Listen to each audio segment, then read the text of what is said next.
All right, everyone. Eric Paul's in here with 9 to 5 Sports. Going to be getting into the Bermuda Championship picks and preview here for you guys. Just want to let you guys know I do kind of have somewhat of a new tool as well for 9 to 5 Sports. Always, kind of just adding stuff there for you guys. For the PGA DFS content, another good week. There's a bug there, and I got it. Weird. Another good week though for 9 to 5 there. Hideki Matsuyama outright bet 1, and that kind of leads me into kind of the new tool here. So it's going to be the results database tool. So we'll get into that. So let's real quick. Results database tool, very easy to use. Right now it's set at players not in the 9 to 5 player pool at all. Okay. You can see there's been a lot of players. This is overall all the tournaments pretty much. Let's just put it into the 9 to 5 player pool. So this is over the last 3 tournaments. That's when I started, tracking it pretty much for this data set. So we can see pretty good stuff here. 3 wins. So 3 tournaments, 3 wins out of the player pool. Awesome stuff there. 2 runner-ups, 15 top 10s, 26 top 25s. So pretty good there. Average finish at 26 there. But, where it really gets fun there is you can click. 1 is on the outright betting card.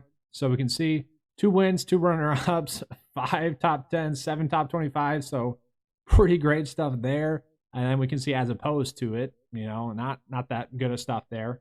And then we can see just maybe if we want to look at player pool rank, this top 10 in the 9 to 5 player pool, 3 for 3 with wins. Great to see there. 2 runner-ups, 9 top 10s, over 50% top 25 finishes. Great stuff there. Only 3 miscuts. Good stuff there. We'll actually put this back there. If you want to look by the model ranking, I always say it's the most predictive model in PGA DFS, and that's because it's true. 3 wins, 5 top 10s, and over 50% of them have been top 25 finishes. 2 miscuts there, and then just looking at the player pool. So the player exposures, I break it down, core plays, high exposure plays, and whatnot. So core play is 5, high exposure play is 4. So we can see, just breaking it down that way, 3 wins, 2 runner-ups, 8 top 10s, or 50% top 25s. That really kind of dials it down. You guys can kind of see what we're going at with that. So, each week is different, and that's kind of why there's not one way to exactly look at it. The outright betting card is always a little bit different, but you break it down into exposures, and I think a lot of DFS comes down to nailing this part of it, okay? And that's the hardest part of early season DFS is nailing this part. So I'm actually really, proud of this right here. So out of the core plays and high exposure plays out of the last 3 weeks, 1 miscut. Now, I'm pretty proud of that. So, yeah, a lot of people like to tell you guys how they do. I am going to focus on being able to show you guys that. That's kind of the point of this. But let's get into it. We're going to break down the tournament here. So the Bermuda Championship, this one is interesting. Let's just put it that way. Interesting. I'll show you guys why. So let's just sort by Bermuda Championship. We can get the course breakdown here. So we've seen it 2 years now, and it's played hard and it's played easy those 2 years. Okay. So 1 year we didn't have any of the data for it. Last year we did, which was nice. We saw the fairway length was, 19 acres, not that big in comparison to some other courses. Green sizes, about average. Rough acreage, not that much as well. Rough length, pretty short as well. So, we do see when we go down to the data here that good drive percentage does matter. Yeah, we can see. So scoring was easy 1 year, hard the next, and that's pretty much predicated on the weather that we saw. The weather was really bad in 2021. And in 2020, it wasn't that much of a factor, but typically on seaside courses, we do see weather really become a factor. But with this being the Bermuda Championship, we always, we don't really have shot tracker data. So, or shot link data, sorry. So what we do have is, all the typical stuff, fairways hit, drive distance, and all that stuff. So we do have that. And we can see there's a significant difference in terms of driving distance doesn't matter compared to driving accuracy. Good drive percentage here. We can see that is a huge factor. Birdie to bogey ratio, birdie or better percentage, that's always going to be a factor. But one thing that stuck out to me, par 5 scoring. That is huge here. So we want to be looking at that. And then, kind of another factor that we could look at, instead of maybe looking at just the Bermuda Championship, you could look at Robert Trent Jones design courses, or you could look at seaside courses. So that's what I'm going to do here. This is kind of where I got my comp courses from as well. So for course history, guys, we'll see. I typically do the H1, H2, H3, H4. So H1 and H2 are going to be the Bermuda Championship, but H2 is going to be the Corrales because that is a pretty similar tournament. It's playing the Dominican Republic. This one's playing Bermuda, and then the next one is actually going to be the Puerto Rico Open, which is played in Puerto Rico. Kind of same thing. There's seaside courses that typically get affected by the wind, but just looking at it, we're using this to kind of see what the key stats should be. And just typically speaking, we do see a good drive percentage, more of a key factor over, driving distance. Let's see here. Anything else really standing out? Maybe a little bit of strokes gained approach, but not too much there. That's really just a standout is that, good drive percentage does tend to matter a little bit more with these tournaments as well. So that's really all we need to do for kind of the course breakdown. Let's just get into the picks for you guys. So let's pull it up here. The cheat sheet. So I did kind of try to trim the fat down with the pictures. Obviously, we still have the pictures for the Hubbard chat, so you guys will be able to see that. But let's start with Christian Bezuidenhout. So a lot of people are going to like Christian Bezuidenhout, and one thing I put out on Twitter was actually showing you guys the best players on seaside courses, and guess what? Bezuidenhout was #1 there, and that's kind of why I like him, but also I think that's why he has this kind of random big bump in his price tag here. This is a big bump, okay? We don't have that much data on him, really too much, but he's been a cut maker. Obviously, we can see that. Pretty strong, but, I don't want to pay up that much for him. I really don't. Where I'm going to be starting out most of my builds is going to actually be with Sheamus Power. Sheamus Power has been our guy. Played well at the Bermuda Championship in the past. Pretty strong, recent form. We like to see that. Overall, his game is just good, especially lately. The worry is that random miscut that he had a couple weeks ago when he was a top player as well on the board, but course history-wise, we love that. Top 20 staff hit, top 20 course history rank, recent form rank, top 10, overall ranks out top 8 in the 9-5 mile this week, so I really do like him. Then get into someone like Hayden Buckley as well. Kind of crazy that I'm liking Hayden Buckley, but just kind of looking it over, also looking at some of the secondary stats. Hayden Buckley was really popping up as well. Good recent form there. We like that. For courses with this fairway length, small sample size, does well. Just 9.9, sure. We got to be a little bit risky, but just looking at his stats so far this season has been really strong. Top 4 in the 9-5 model. I do like that as well. And then going down a little bit lower as well, Chad Ramey as well. We don't love this stuff. Let's be honest here, but, has been pretty good so far. We can see kind of a weird recent form, I guess, if you will. Sanderson Farms made the cut, but ended up finishing horribly. 90th in strokes gained total, so ended up finishing like worse than people that missed the cut. And then at the Fortinet Championship, it was kind of the exact opposite. Ended up finishing 47th in strokes gained total, so he ended up finishing better than some people that ended up making the cut. Overall, I think he's going to be a decent play. Definitely a lot to pay for him. It's not something you're really going to feel comfortable with, and that's kind of the theme this week. It's more, it's kind of like last week where, the strategy last week was like a no-cut event, and you don't really feel good about the values that you're ending up on. Sung Kang, just real quick, Sung Kang.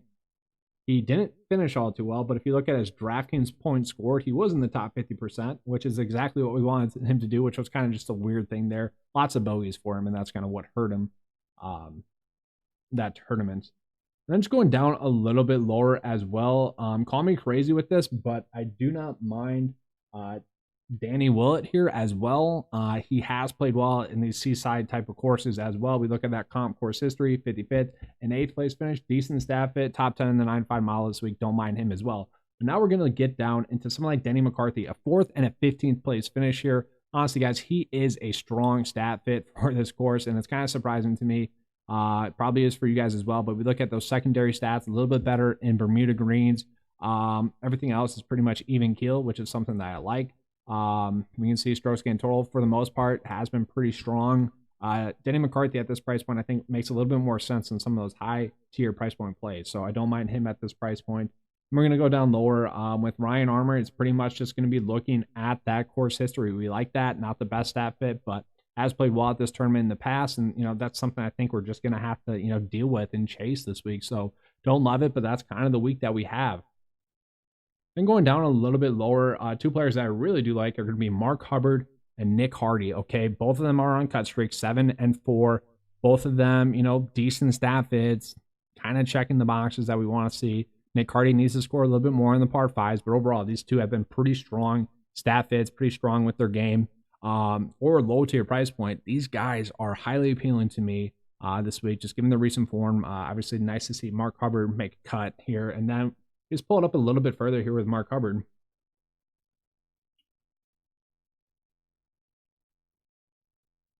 We can see, you know, a little bit better on Robert Trent Jones course designs. Like to see that, and then everything else kind of just even keel with those secondary stats that we want to be looking at. So, you know, if we're chasing someone like Denny McCarthy because of his putting, I guess we could also do that with Mark Hubbard, who can get pretty hot with his putter as well.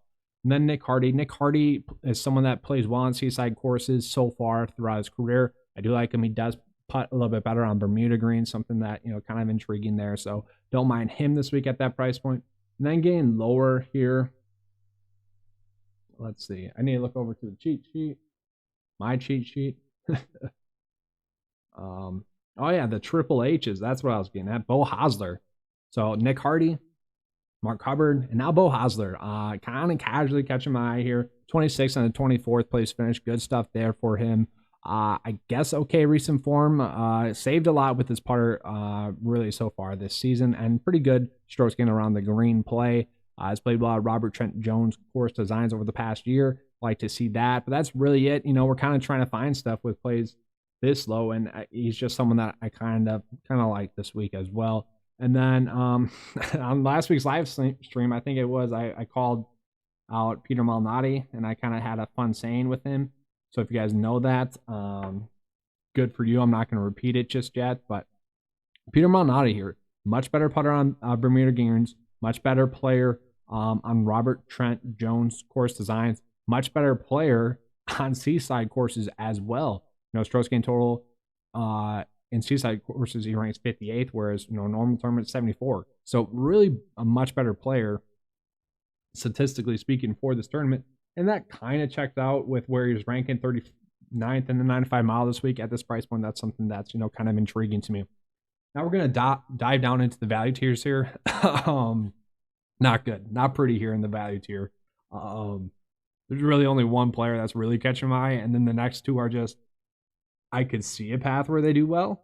So that's going to be up to you guys what you guys do with that. I just wanted to start out with that. I do want to say Vincent Whaley kind of cheating here. Not exactly a value play at his price point, but, you know, decent comp course history, I guess, if you will. Hasn't been playing well recently, but I could see him kind of bouncing back this week. But Cameron Piercy, okay, if we're paying up for Ryan Armour, or if we're liking the idea of paying up for Ryan Armour, then we got to be playing Cameron Piercy, 7 straight make cuts in a row, better putter on Bermuda greens, a little bit better on this fairway length. So talking about fairway length, a little bit harder to hit fairways.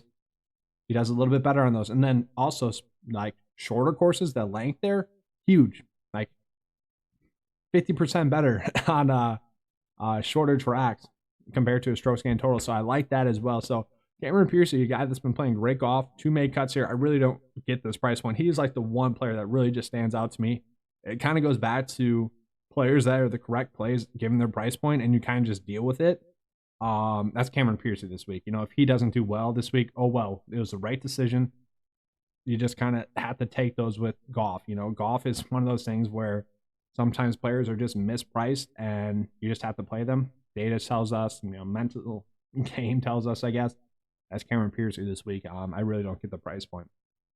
And then just two kind of, I guess, players that caught my eye given their price point. Michael Glick, just because, you know, decent comp course history, sure, don't mind him. And then going down a little bit lower, man, really low here. Let's find him. See, I'm trying to read my horrible handwriting here. Oh, Jim Nose. Oh gosh, yeah, he had one good tournament. Maybe he found some form. That was pretty much it with him. So I don't really like that play, but if you guys end up on, I'm sure, I guess. You know, it's kind of it's going to be another one of those weeks where your player pool is really trimmed down. You know exactly who you're going to be on, and that's kind of where I'm going to be rolling with. So definitely make sure to check out that core plays video that will be out Tuesday morning. That's all I have for you guys. I will be trying to do some NBA content here as well as NFL content. So anyone that's a PGA DFS member on 95 Sports or NFL DFS member on 95 Sports will get access to that NBA DFS coverage that's included in your membership as well. So if you're someone that's playing, you know, NBA, you get that as well. All right, thanks for watching, guys, and as always, let's keep catching.